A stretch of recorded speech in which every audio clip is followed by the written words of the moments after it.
श्री स्वामी समर्थ. श्री गुरुदेव दत्त. सर्व भाविक भक्तांना दीपावलीच्या हार्दिक शुभेच्छा. धनतेरस या दिवशी लोक आयुर्वेदाची देवता धन्वंतरी आणि देवी लक्ष्मीची पूजा करतात. संपत्ती आणि समृद्धीचे प्रतीक असणारा हा सण धनतेरस म्हणूनही ओळखला जातो. या दिवशी सोने, चांदी, भांडी इत्यादी खरेदीचे विशेष महत्त्व आहे. असे मानले जाते की यामुळे संपत्तीचा देव कुबेर प्रसन्न होतो आणि आपल्यावर धनाचा वर्षाव होतो. धनत्रयोदशीच्या दिवशी काय करावे? धनत्रयोदशीच्या दिवशी संध्याकाळी 13 दिवे प्रज्वलित करून धन, ऐश्वर्य, सुख आणि वैभव्याचा आशीर्वाद मिळवणे शुभ मानले जाते. देवी लक्ष्मी, श्री गणेश, कुबेर देवता आणि धन्वंतरी देव यांची पूजा केल्यानंतर सर्वप्रथम घराच्या दक्षिण दिशेला मुख्य दरवाजाजवळ यमद्वीप प्रज्वलित करावा. यानंतर डस्टबिनजवळ दक्षिण दिशेला दिवा लावावा. दुसरी आणि महत्त्वाची गोष्ट म्हणजे धनतेरसच्या दिवशी काय खरेदी करावी? धनतेरसच्या दिवशी काय खरेदी करावी? धनत्रयोदशी हा वस्तू खरेदीसाठी सर्वात भाग्यवान आणि सर्वोत्तम दिवस मानला जातो. या दिवशी लोक पितळ, चांदी आणि सोन्यापासून बनवलेल्या वस्तू खरेदी करतात. कारण असे मानले जाते की असे केल्याने चांगले भाग्य, यश आणि वाईट डोळ्यांपासून संरक्षण मिळते. लोक या दिवशी कुबेर आणि देवी लक्ष्मीची पूजा करतात आणि काहीतरी नवीन खरेदी करतात. दुसरे, धनतेरसच्या दिवशी काय करावे? सर्वात आधी संध्याकाळी 13 दिवे प्रज्वलित करावे आणि तिजोरीत कुबेराचे पूजन करावे. नंतर चंदन, धूप, दीप, नैवेद्य याने पूजन झाल्यावर आरती करावी आणि मंत्रपुष्पांजली अर्पित करावी. आता मुख्य गोष्टीकडे वळू की या दिवशी संध्याकाळी 13 दिवे लावावे आणि त्याजवळ 13 कवड्या ठेवाव्यात. धनत्रयोदशी 13 दिवे कुठे ठेवायचे? ज्योतिषशास्त्रानुसार धनत्रयोदशीच्या दिवशी संध्याकाळी मुख्य प्रवेशद्वाराजवळ 13 दिवे आणि घराच्या प्रत्येक कोपऱ्यात 13 दिवे लावावेत असे मानले जाते. डायसच्या एकूण संख्या 26 असावी. या कृतीमुळे घरात लक्ष्मीचे आगमन सुनिश्चित होते. धनत्रयोदशीला काय खरेदी करू नये? धनत्रयोदशीच्या दिवशी धारदार वस्तू जसे की चाकू, कात्री, पिन आणि तत्सम वस्तू खरेदी करणे अशुभ मानले जाते. कारण यामुळे कुटुंबाचे दुर्दैव होते. धनत्रयोदशीच्या आदल्या दिवशी मोकळ्या मनाने भेटवस्तू खरेदी किंवा देवाणघेवाण करा, परंतु याच दिवशी असे करणे टाळा. धनत्रयोदशीच्या दिवशी कपडे खरेदी करणे चांगले आहे का? होय, नवीन कपडे. धनत्रयोदशीला नवीन कपडे खरेदी करणे हे ताजेपणा आणि नूतनीकरणाचे प्रतीक आहे. कारण लोक दिवाळीचा सण साजरा करण्यासाठी सर्वोत्तम पोशाख करतात. धनतेरस 2024 चा मुहूर्त काय आहे? दिवाळीचा सण 29 ऑक्टोबर 2024 रोजी धनत्रयोदशी या धनत्रयोदशीसह सुरू होतो. भगवान कुबेर आणि भगवान धन्वंतरी यांची उपासना करून लोक सौभाग्याच्या आशेने सोने, चांदी आणि इतर वस्तू खरेदी करतात. 2024 मध्ये धनतेरस पूजेचा मुहूर्त 29 ऑक्टोबर 2024 रोजी संध्याकाळी 6:57 ते रात्री 8:21 दरम्यान आहे. धनत्रयोदशीची वेळ कोणती? शुभ मुहूर्त आणि विशिष्ट पूजा वेळा.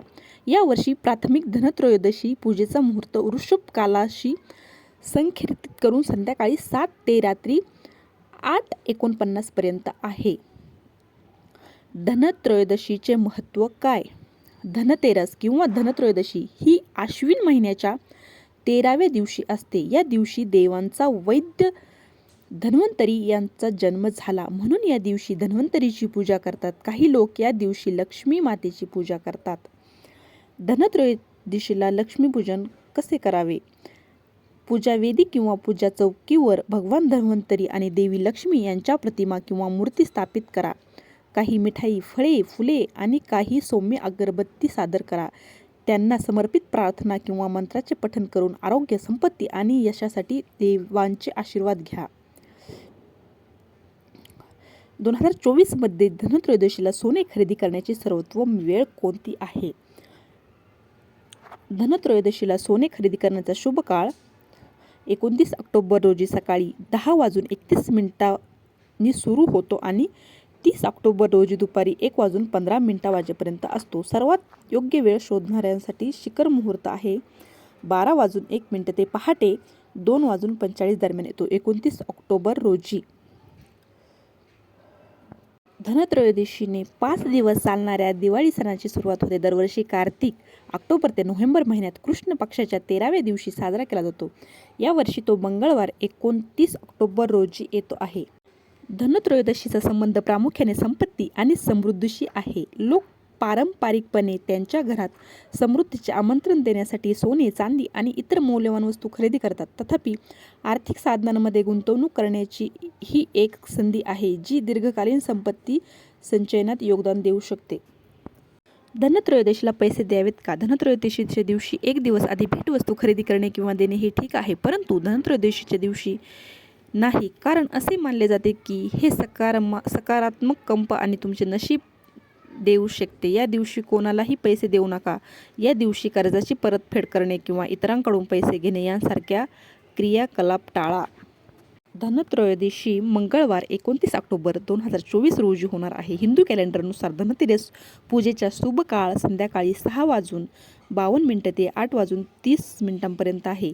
ही पवित्र खिडकी देवी लक्ष्मीची प्रार्थना करण्यासाठी आणि समृद्धी आणि आनंदासाठी तिचे आशीर्वाद मिळवण्यासाठी आदर्श आहे. भक्तो, दिवाळीचे 5 दिवस कोणते? दिवाळीच्या मुख्य दिवसांमध्ये धनत्रयोदशी, छोटी दिवाळी, लक्ष्मीपूजा, गोवर्धन पूजा आणि भाईदूज यांचा समावेश होतो.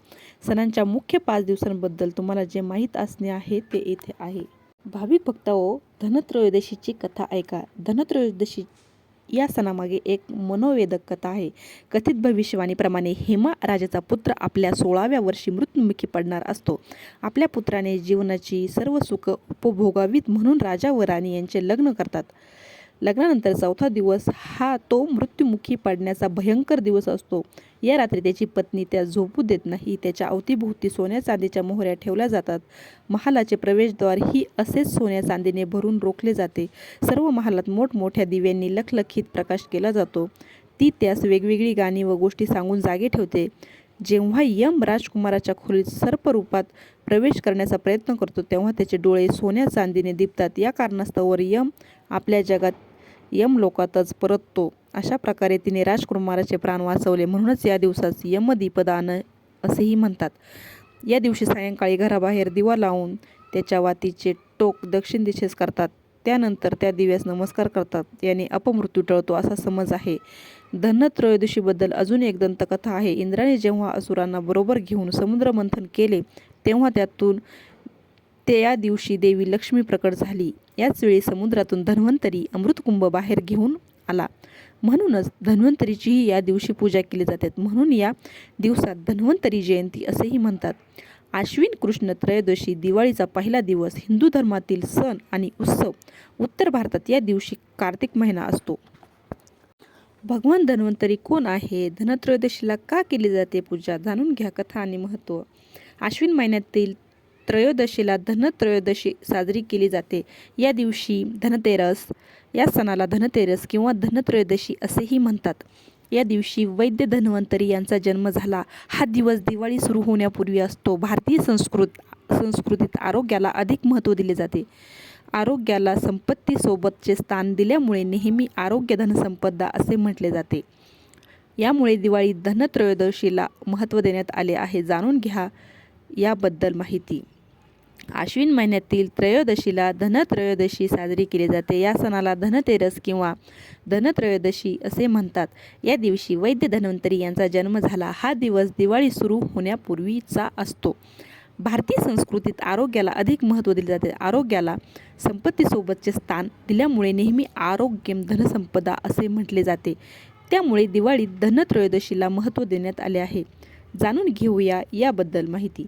पौराणिक कथेनुसार धन्वंतरी हा भगवान विष्णूचा अवतार मानण्यात आला आहे. असे म्हटले जाते की समुद्र मंथनाच्या वेळी तो अमृताचा घागर घेऊन समुद्रात बाहेर पडला होता. धन्वंतरी ही देवता म्हणून पूजली जाते. यामुळे आरोग्य, औषधाचे ज्ञान आणि दीर्घायुष्य प्रदान करते. प्राचीन काळात वैद्यकशास्त्र आयुर्वेदाशी संबंध जोडण्यात आल्यामुळे त्यांना आयुर्वेदाचे जनक म्हणून ओळखले जाते. पुराणात असे म्हटले जाते की धन्वंतरी यांची उत्पत्ती समुद्र मंथनाशी संबंधित आहे. यामध्ये देव आणि दानवांशी विविध दैवी शक्ती प्राप्त करण्यासाठी दुग्धसागर मंथन केले. समुद्र मंथनाच्या वेळी यातून अनेक गोष्टी बाहेर आल्या आणि त्यातून धन्वंतरी ही एका हातात अमृताचे भांडे आणि दुसऱ्या हातात औषधी वनस्पती घेऊन समुद्रातून बाहेर पडले. असे म्हटले जाते की धन्वंतरी देव जे अमृताचे भांडे घेऊन आले होते त्याची मागणी देव आणि दानवांनी केली होती, कारण त्यावेळी ते अमरत्वाचे वरदान देऊ शकते. भगवान धन्वंतरीचा अवतार आयुर्वेदाच्या सुरुवातीशी जोडलेला आहे, कारण त्यांनी यावेळी अनेक औषधांचे ज्ञान दिले. यामागे शरीर, मन आणि आत्मा यांचा समतोल साधून रोग टाळणे किंवा बरा करणे असा त्यांचा उद्देश आहे. धनत्रयोदशीची कथा. धनत्रयोदशीच्या मागे आणखी एक कथा आहे. भविष्यवाणीप्रमाणे हेमराजाचा पुत्र आपल्या 16व्या वर्षी मरण पावणार होता. आपल्या मुलाला जीवनातील सर्व सुख मिळावे यासाठी राजा राणी यांचे लग्न करतात. लग्नानंतर 4थ्या दिवशी तो मृत्युमुखी पडणार असे त्याला सांगण्यात आले होते. त्या रात्री त्याची पत्नी त्याला झोपू देत नाही. त्याच्या अवतीभोवती सोन्या चांदीच्या मोहरा ठेवल्या जातात. संपूर्ण राजाचा महल दिव्यांनी उजळून निघतो. त्यावेळी वेगवेगळी गाणी आणि गोष्टी सांगून जागे ठेवले गेले. त्यावेळी यम राजकुमाराच्या खोलीत सर्परूपात प्रवेश करण्याचा प्रयत्न करतो. तेव्हा त्याचे डोळे सोन्या चांदीने दिपतात. त्यामुळे पुन्हा यम आपल्या यमलोकात परततो. तिने राजकुमाराचे प्राण वाचवले. म्हणूनच या दिवशी यमदीपदान केले जाते. या दिवशी संध्याकाळी घराबाहेर दिवा लावून त्याच्या वातीचे टोक दक्षिण दिशेस करतात. त्यानंतर त्या दिव्यास नमस्कार करून अपमृत्यू टळतो असा समज आहे. धन्वंतरीची पूजा करण्याचे महत्त्व. दिवाळीचा सण हा 5 दिवसांचा असतो. या काळात धनत्रयोदशीचा सण भगवान धन्वंतरीचा दिवस म्हणून साजरा केला जातो. या दिवशी भगवान धन्वंतरीची विशेष पूजा केली जाते. धनत्रयोदशीला धन्वंतरी त्रयोदशी असेही म्हणतात. हा सण देवांकडून आरोग्य, संपत्ती आणि समृद्धीचा आशीर्वाद मिळवण्याचा शुभ काळ मानला जातो. या दिवशी धन्वंतरीची पूजा केल्याने वर्षभर आरोग्य चांगले राहते, तसेच अनेक रोगांपासून मुक्ती मिळते. भगवान धन्वंतरीची पूजा केल्याने जीवनात सकारात्मक ऊर्जा मिळते. असे मानले जाते की भगवान धन्वंतरीचा जन्म समुद्र मंथनातून आयुर्वेदिक औषधी वाढविण्यासाठी झाला होता. म्हणूनच धनत्रयोदशीला त्यांची पूजा करण्याची परंपरा आहे. भक्ताओ, आपण आता सर्व काही धनत्रयोदशीची माहिती, धनत्रयोदशीला कोणत्या वस्तू खरेदी कराव्यात, या दिवशी काय करावे, या दिवशी काय करतात, या दिवसाचे पौराणिक महत्त्व, या दिवसातील धनत्रयोदशीच्या म्हणजे त्या दिवसाचे महत्त्व, पौराणिक कथा, म्हणजे धनत्रयोदशीला धन्वंतरी जयंती असेही म्हणतात. त्या दिवशी काय काय करावे, काय करू नये, हे सगळे आपण बघितलेले आहे. भक्ताओ, चॅनलवर जर नवीन असाल तर चॅनल सबस्क्राईब करायला विसरू नका. धन्यवाद. श्री स्वामी समर्थ. जय जय स्वामी समर्थ. अवधूत चिंतन. श्री गुरुदेव दत्त.